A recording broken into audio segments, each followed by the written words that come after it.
So a parent body that is All India Organization of Chemists and Druggists Association, AIOCD, has called for a nationwide bandh on 23rd of November 2016.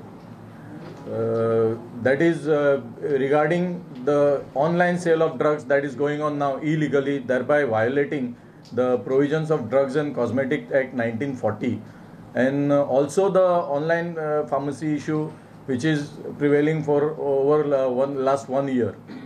We have been continuously opposing this move of online pharmacy.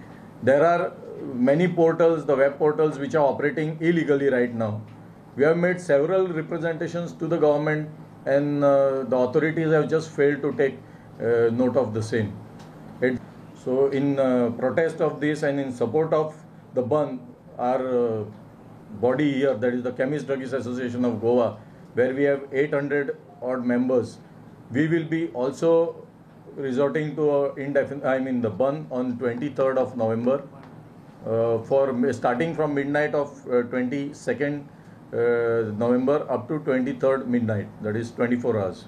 They have anybody under inconvenience, and that's why we are calling this press conference well in advance, so that people are aware that there is no pharmacy is going to be open on 20th November. So please stock your medicines for that particular day or 2 days before that. We appeal to the people. We don't want to put any public into inconvenience. We understand their need, but then we are also helpless. It is not only for our betterment, but more than us, it's for the betterment of the general public.